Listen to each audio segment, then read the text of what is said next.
So, welcome to the Brian Ramacco podcast. With me today, I have a Kyle Smith. He is a clarity consultant and is the developer of the neuro-linguistic somatic experience. So, hello and welcome, Kyle. Thank you very much for having me, my friend. So, maybe to start with, if you could give the audience just a little bit about yourself, where you're located. Yeah, absolutely. I'm located in the wintry tundra of Edmonton, Alberta, Canada, and I'm originally from the East Coast. I was born in New Brunswick, and then when I was 11 or 12, moved over here with my fam jam, and yeah, that's where I'm located. It's a good time. And so, how did, like, what is a clarity consultant and how did you become one? Well, I define a clarity consultant as an individual that uh, helps folks get unstuck, celebrate wins, progress, and create targets, stories, and goals that, and a plan with that, that is in alignment with the life they want to live. Hmm. And by doing that, I just have a practice to develop, helping folks do that. So it's similar to a life coach, but life coach, that's too broad a term. You've sort of narrowed it down and clarified what you do with a name. Yeah, certainly did. Absolutely did. That was good. Yeah, because some folks do ask if I'm a life coach, and then I think, well, I help improves people's lives. However, I'm not.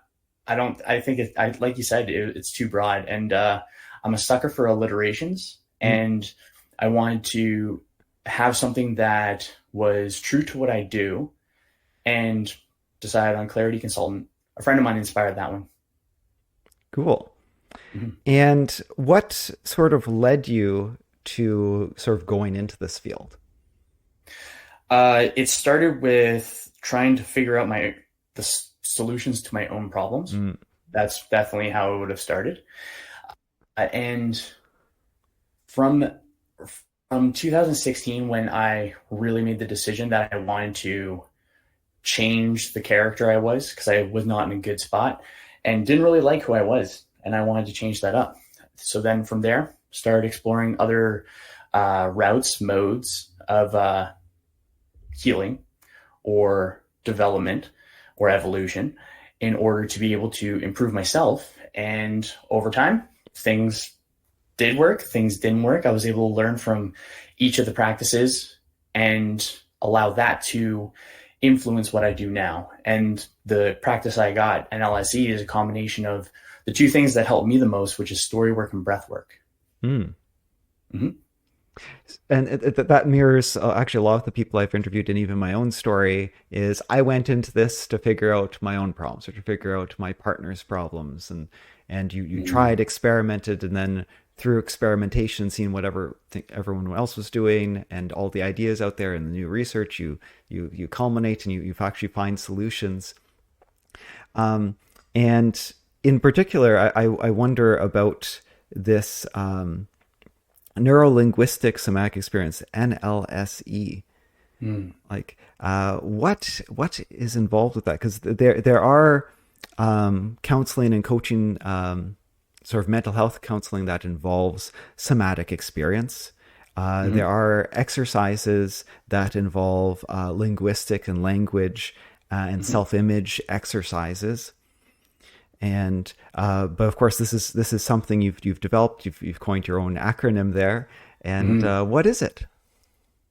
So NLSE is a uh, outcomes focused practice rather than a problems focused practice. Hmm. So it focuses on resolving the past to wherever if someone has an experience, a story that hurts, haunts, taunts, and annoys, then we get to dive into those experiences to be able to alleviate the anchor Hmm. and the prevention of progress in the present. And we have to know what the outcome is, because many people understand I have a problem and then they don't have an outcome of what life looks like without that problem. And Hmm. if there's not an outcome, then we don't know how to solve the problem. So I focus on that component, and I call it a practice because it's to be done. It is to be done. So it's not something that you go, or I don't work with people where it's talk therapy, or they're telling me what they got going on and I give them advice or anything like that. Because I believe most people actually have the answers to their own questions. And a well-worded question is an answer half done. So questions pull, statements push, and being able to ask people questions to explore stories, they gain a different perspective of that story. And so breaking down NLSE, the components of it, it's neuro, meaning of the mind, and in particular mindset. And I define mindset as the stories we tell ourselves about ourselves or our opinion of ourselves. And the reason for that definition is so that we have a practical definition that we can contrast and compare our behavior to. So we can have a higher opinion of ourselves or a lesser opinion of ourselves. And when we know whereabouts we're at, we can adjust accordingly. So then we go into not only the mind, so the concepts and the mind itself, how it could be infinite. We also go into the nervous system. Neuro also means nervous system. So we're going into the deep rooted, which is actually cool because if you look at the nervous system as it is, it does look like a bunch of roots. Yeah. And so when we're going through that, then we're going through the energy systems, we're going through the information that the body stores. Then we use our language to be able to do that. And that's what we say, think, write, and also how we breathe, because the breath is the language of the body. It's the only part of our autonomic nervous system that we can control, we can influence. You can I can't override. sit here. Yeah. Yes, override it. Oh, that's way good. I like that. It's not like our heart, where if I'm sitting here and I'm like, okay, wait 2 minutes, or wait, not even 2 minutes, wait 2 seconds, and then I'm like, I just pause my heart for that 2 seconds. Definitely not 2 minutes. I'd probably be done so. So then that's something that we can have a conversation with. And so how our words what we say, think, and write, how those influences us is, I like to think of it from a fitness perspective, because I was in the fitness industry as a personal trainer and nutrition coach for 13 years. I think of the words that we speak as the ethereal macronutrients of the mind. So the body's built up of carbs, fats, and proteins. And the quality of the macronutrients is going to influence the quality of the body. And when we're looking at the words as the ethereal macronutrients of the mind, what we're doing is, when we feed our mind quality words, we have quality thoughts. When we feed our mind shite words, we're going to have shite thoughts. And so it's going to influence how we interact with the world and how we perceive reality. And a fun one, this is a cool one. This goes into how words are magic and how the characters that we put together create spells of great influence. Old one, the word abracadabra. Are you familiar with it? Yeah. So abracadabra, when I say it, what do you think of? Well, I do imagine casting the spell. Absolutely. So abracadabra is an old language, 3,000-year-old language, Aramaic. And translated literally to English, it's with my words I create. So the words that we speak are of great influence on the reality that we perceive, because our perception of reality is based off more so our stories than what we're objectively observing. We're putting meaning to what we see. That informs our brain of this is what we see for reality. So when we are mindful of our words and mindful of our language and our speaking patterns, both internally and externally, what happens is we get to have a better high quality, nutrient dense diet of ethereal macronutrients. And how the breath works as the language of the body. When we're breathing high and tight, we're good to fight. When we're breathing low and slow, we're good to flow. And when we're just sitting and hanging out and then suddenly our heart rate goes up, for example, then we're breathing high and tight into the chest because there's an anticipation of a threat. So it's like, okay, let's take a second. Why is my body breathing in the chest? Why is my heart rate elevated?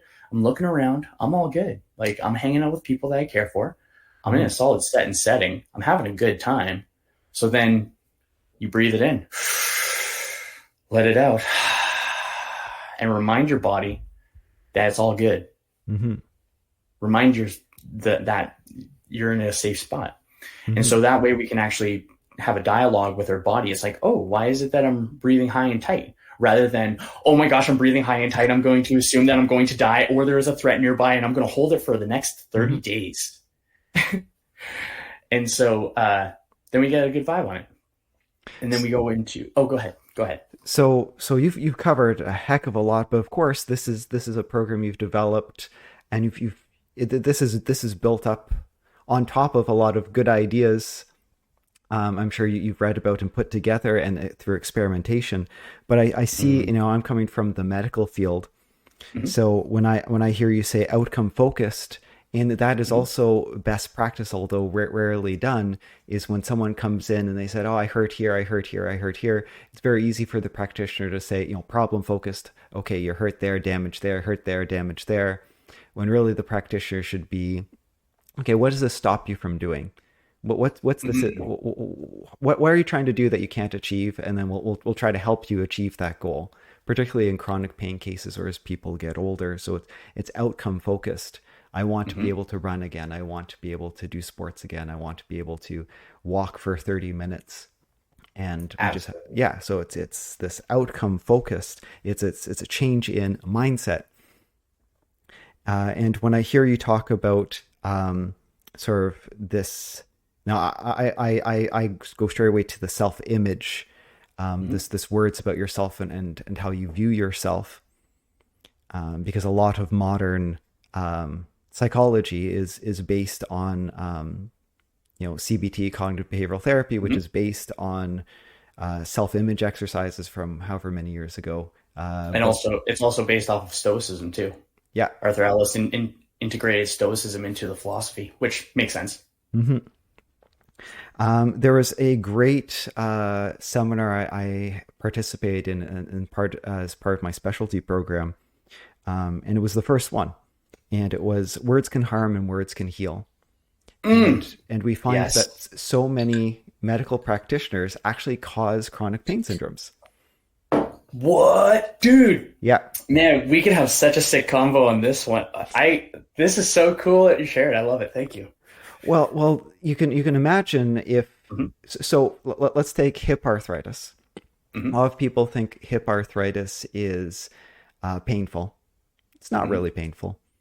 It can start to like lock up and things, but for the vast majority of people, it's not. Hip arthritis is a common finding in the pain free. Mm. So, and in fact, and it isn't sort of the degree of osteoarthritis. You just have like 100 people pain free, 100 people with pain. You take X-rays of everyone.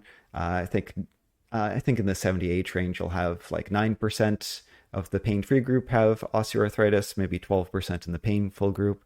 Um, but can they tell from the images who has pain and who doesn't? No.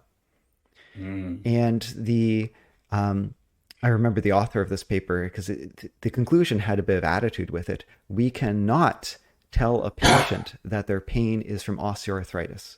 We cannot do that. Mm. Hmm. The results are in. We cannot do that. And what happens when a doctor says, yeah, that's a source of pain, grinding bone on bone, it's only going to get worse. Their brain is thinking, well, okay, every time I walk, it's going to cause pain. It's going to cause damage. Well, I don't want to walk. Mm. And the brain Yeah. can actually, like you were talking about, sort of talking to the brain, our pain neuromatrix, it accesses your memories, and we can't directly communicate with it. So it hears that, oh, moving equals damage. And so it's going to make moving painful. It recruits the motion receptors to report as pain. It spasms Hmm. muscles to limit movement, and then those muscles get achy. So you have a somatic experience from words, that, Yeah. and from what the doctor has told you. And you would not believe this result. Chronic pain people, if you sit down with them, have like a half-hour talk about how the brain works, how pain works, on average, it drops people's pain by 30%.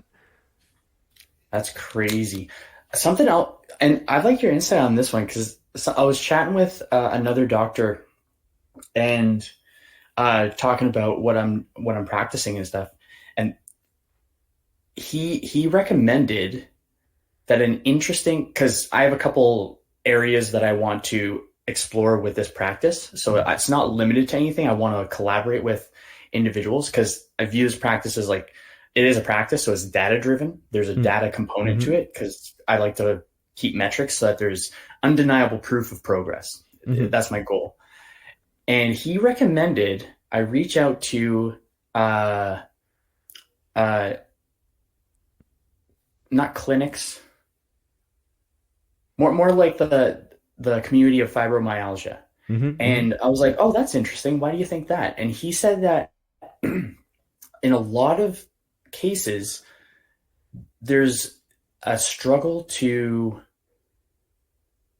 it.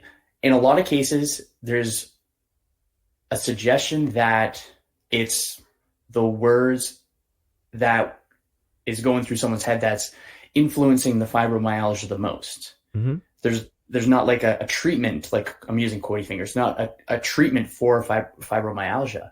And I thought that was interesting. And I didn't explore it quite that much. And you talking about just prompted it up. So what do you think of that? If anything, of course. Yeah, okay. So fibromyalgia, I've worked with a ton of fibromyalgia patients. It's Cool. a diagnosis of exclusion. So Mm-hmm. basically, someone has pain in a lot of places in their body. Hmm. I don't know really why. Okay, fibromyalgia. Mm. Okay. Cool. So a couple times, so they used to have a diagnostic criteria. It was an algometer, a pain sensitivity meter, and they would go and test. I forget it was 19 places or 26 places of the body and see how tender they are. Okay. And so based on how tender they were, if they were unreasonably tender, like all over, then they were diagnosed with fibromyalgia. Now it's just diagnosed with, we don't have a source of pain. They have pain upper body, lower body. Okay, fibromyalgia diagnosis. Could be nerve. Let's put them on gabapentin or pregabalin. Let's put them on an anti-anxiety. Let's put them on muscle Mm. relaxers like benzos, downers, and uh, Holy um, smokes. Nice little cocktail, hey? yeah, it is quite a cocktail, um, and it can be. Um, and I've cured a lot of people of fibromyalgia because it's treated as an incurable disease. You, Okay. you're Interesting. diagnosed, it's incurable. We don't have any good treatments for it. We don't have any treatments, many will say. There is no cure. It's a disease for life. But I've cured plenty of people. I remember one person diagnosed with fibromyalgia, they just had a shoulder problem and they had a hip problem.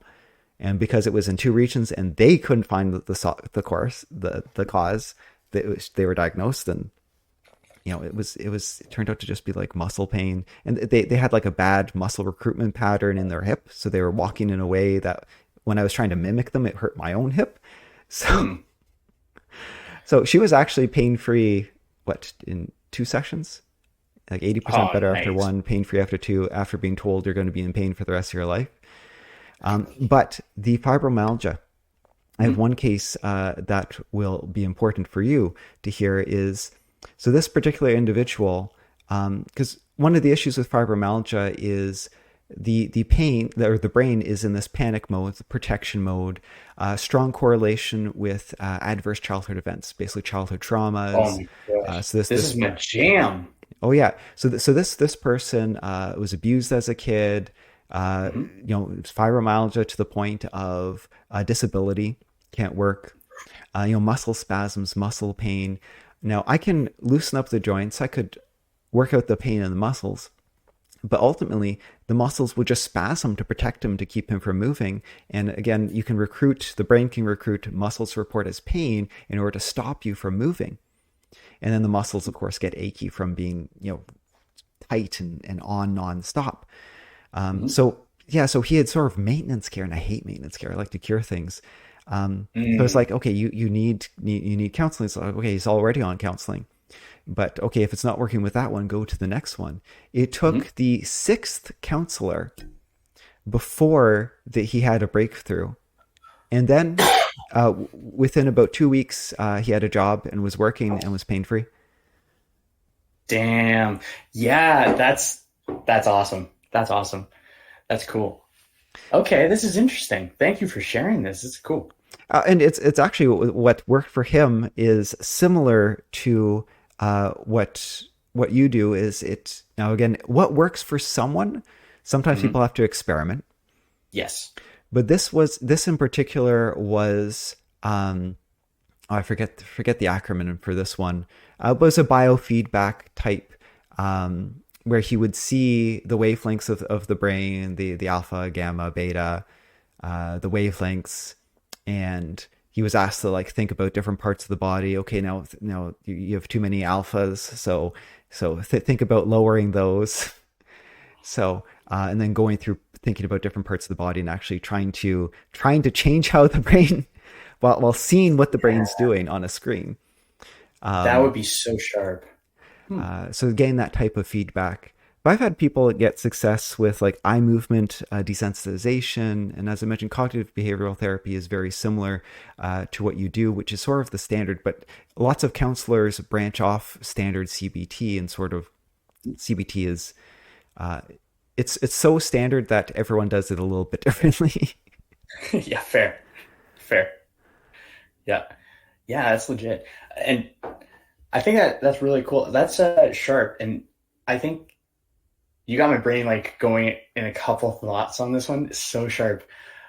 I think that the because when we have a story, like how you mentioned it was a childhood trauma, when Mm-hmm. we have a story from that far back, the theme of the story can linger throughout our life. Mm-hmm.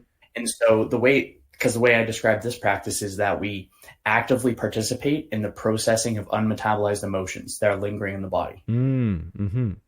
And so with what you were saying, he was going into the body to release those pent up emotions, those I like to think of log jams, Mm-hmm. those log jams of stories to be able to flush it through. Yeah. Because what I actually find with when folks have gone through my practice and in contrast of going to uh, more so a conversational session, so it could be Mm-hmm. counseling, it could be therapy, and it could be 5, 10 years. uh, what I recognize is that the stories are still in the head, so they're not processed. It's still in the body. And if there's just the conversational component without the physical aspect, and I think of the physical as the emotional body and the physical body, where the physical body is a passive process, while the emotional body requires our active participation to process. And we have the same expectation for our emotional body. Oh, give it time, and your trauma is going to go away. It's like no, no, no. The trauma can go away really quick, or it could take really long, depending on when you go in there. And being able to have that balance between both the mind and the body, I think that's the sweet spot where most people would get the most amount of it's a high leverage practice when Mm-hmm. there's the mind and the body integrated together, Mm-hmm. because I think that it flushes it out and it helps us get into an alignment.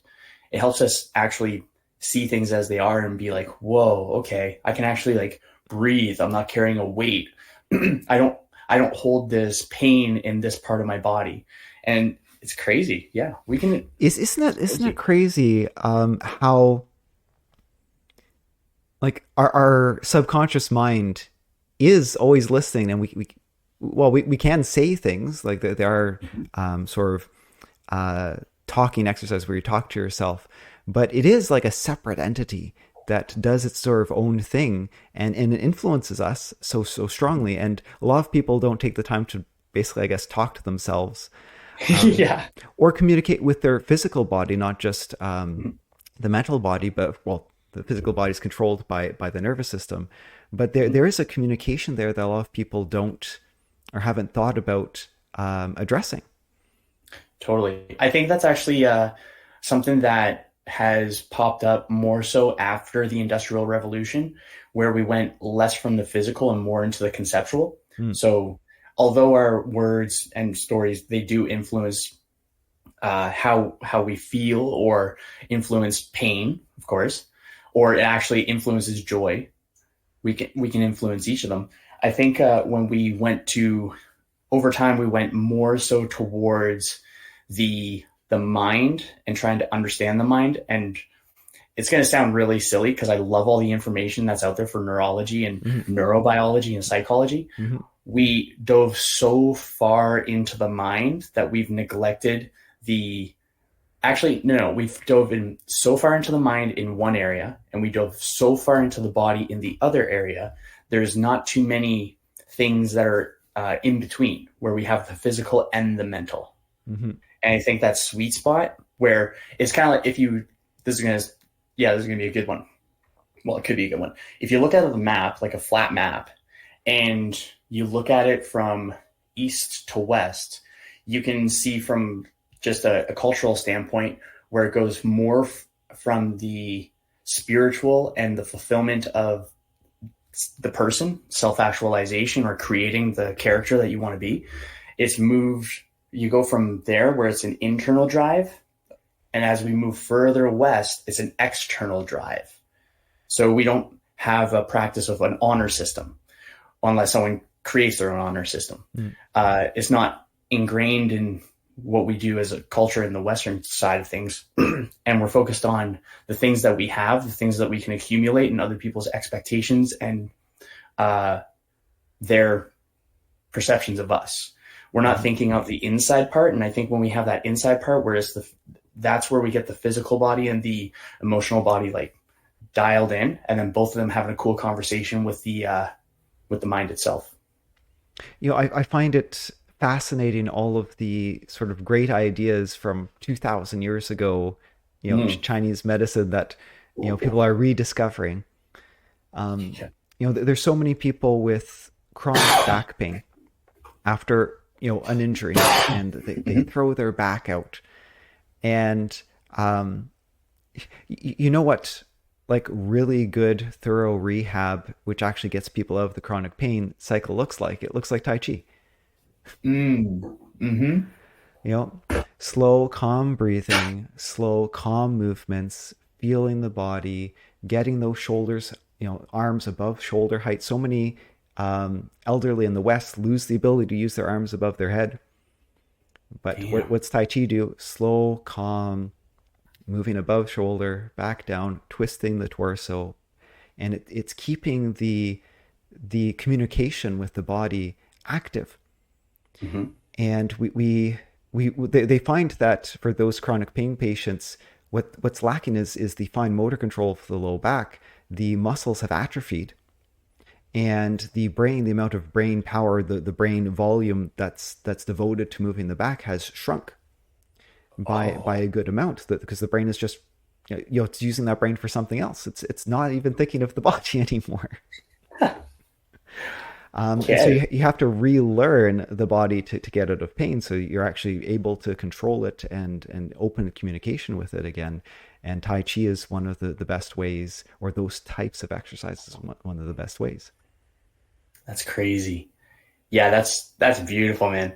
I think of the way that I think of medicine as a whole is because how we have information from 2000 years ago.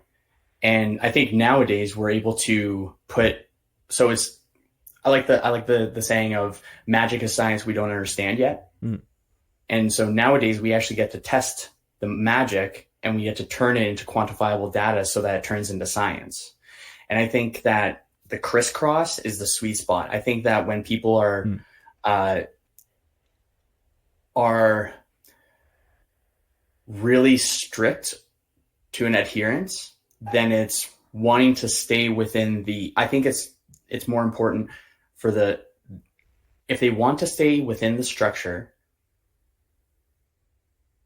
and the narrative around the structure, then it becomes difficult to integrate other healing modalities into a practice to supercharge it. And I think when we have that open-mindedness to be able to, with, of course, like seeing it with I like to look at things through the eyes of like a scientist, where I can go and I can experience it. And I can also see the numbers on how other people have experienced it as well. I think when we have that sweet spot where we have that cross section between what we can explain and what we sort of can explain, but it's mostly experiential, when we have that crisscross, then I think we can have a really good sweet spot. I think when folks are too far into one direction or another, Hmm. just like anything, then it's just going to turn into a, a conflict. When if the goal of all the people is I want to help cure people and Hmm. heal people, Hmm. I think that health, like, go. You don't need to particularly go with some of the rules, and don't get yourself in jail, and don't kill anyone. That's basically my idea. Any of the Yeah. rules, anything that involves someone dying and injury to yourself, probably don't do that. Don't steal things. I think that makes sense. Don't do Yeah. those things. Well, However, if it can really put something in someone, or if it can help someone go into a better state of being than they're at presently, I mhm. think that that's a cool. I think that's reason enough for me to explore something at least. Hmm. Hmm. It's like the research on, for example, acupuncture, particularly with the acupuncture points, isn't quite there. Although there is actually good evidence for acupuncture when it's called tenotomy, when you use the acupuncture needles, but you're not actually necessarily following traditional Chinese medicine. Mm, But a lot of people, well, it that's it's sort of a problem because people hear acupuncture or acupuncture needles and they think of the pseudoscience of traditional Chinese medicine, which it's hard to do research studies on that stuff, but fair. there isn't strong evidence for anything there. Um, there's weak evidence, case studies. Yeah, But fair. in terms of treating myofascial trigger points and actually healing chronic tendon pains, chronic tendinopathy, Mm, it's better than some injections, and it's on par with other injections, and it's a little bit worse than some injections. But anyway, it's comparable to using drugs. It's in the same ballpark, and it's just a simple metal needle that changes local blood flow. Although we still don't know exactly what's happening on a cellular level, mm, people are getting better, and we can't be scared of because it's called an acupuncture needle. We can't be scared of using it if it helps people. totally, totally. I think, yeah, that's legit, dude. Because then I think of it as well is because there's so many studies. If a placebo works, it works. Yeah, that's And if another thing. someone believes that something's working, then it is going to work, which is pretty crazy. And something on the other side of it, actually, this is a cool one. Uh, there was, I think it was just this it's only one story that I know of. I'm not sure if there's a collection of it, but it was interesting. Uh, this fella he was given meds, Hmm. and it was a placebo. Hmm. And uh, he, I believe he went into a panic attack, or he thought he was going to have it was a heart attack. He thought he was going to have a heart attack. So he's freaking out, and he's like, "Oh my gosh, it's these meds! Like, I didn't get any panic attack. I didn't get any anxiety. I didn't feel any of this until the meds, and it must be the meds." So he goes to the hospital. They go do a checkup and everything like that, and they're like, what is it that you're taking? Any recent changes?" And he's like, "Yeah, I've been taking these meds, and I think they're the ones that have been getting me really wound up and panicky." And so they discovered that the meds were actually placebo. And so they weren't doing anything. Hmm. And so they told the guy, and then he calmed down and walked out. Yeah. And so it's crazy where, yeah, I think having the placebo to be as like a freaking, what would it be called? Like a wild card. I Hmm. think that's a neat thing. I think it's neat. Well, that would be a nocebo effect if they're Oh assuming there's a yes. negative effect with a drug that doesn't do anything. An interesting thing I learned of more recently is active versus passive placebo, Mm, which actually influences my understanding of drug studies. Because so if you participate in a drug study and one of the drugs makes you feel sick, you're like, oh, I got the real stuff. Thank goodness I didn't get a placebo. I got the real good stuff because boy, am I feeling all these sorts of side effects. yeah. So they did a study where there was a drug which had, I forget what it was, it gave people diarrhea or something. Oh What yeah. wasn't what they were looking for. And that drug was very well understood what it does, what effects it has on the body. They know it didn't contribute to whatever goal they were looking at or whatever they were measuring. And yeah, there was a placebo effect. So a stronger placebo effect with the one that gave people diarrhea. People say, "Oh, I have the real drug. I must not have gone the placebo." Hmm. Interesting. What? Yeah, that's crazy, man. It's funny. Yeah. And yeah, that's crazy. It's amazing well, it goes into the degree of like what degree of belief do you have in the thing that you're doing? Mm-hmm. Mm-hmm. Yeah, and I think that could be well, yeah, if you look at someone because I've trained with people, especially in the fitness world, where they start doing something and then they're like, it's not working. It's not working. And they're making like progress. Mm-hmm. On the numbers, they're making progress.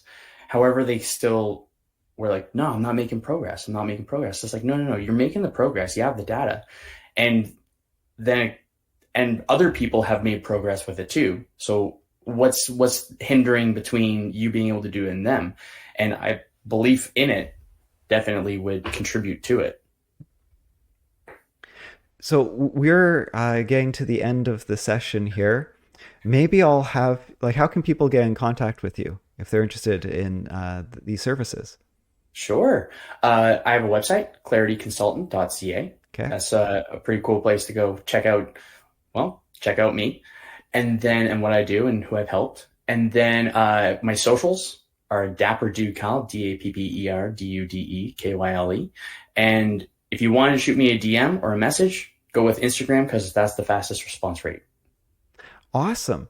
And I know it's going to be customized for people's goals, and Mm-hmm. um, what you do in a session is going to vary session to session to session as people progress, because that's just what a good consultant, a good physician, a good counselor does. Doesn't do the same thing every time, and works with the person towards their goals. But what if you can give in a 3-4 minute sort of paragraph, sort of what does a session look like? Let's say your first session. Ooh, yeah, okay. I'll go right from the beginning. So let's say someone wants to work with me Yeah. and we both find that we're a good fit because I don't want to work with people that I don't believe will be a good fit. Yeah. And I don't want people to work with me that believe I won't be a good fit. Yeah. So decide we're all goods. And then what I do is everything's done on Zoom and via Google Doc. Mm-hmm. So that we're literally on the same page. And I send send the folks that. There's questions to fill out, and it's just exploration questions having to do with their internal dialogue, their relationships with themselves, their friends, family members, where they want to go to with work and stuff like that. So it's exploration. That's filled out 24 hours before the first session. I go through it. I highlight some ideas of what we can explore. Then we go into the session, and it's 75 minutes to 90 minutes. And we do about 5 to 10 minutes of I call it a vibe check, where we're just having a conversation and seeing where they're at the beginning of the session.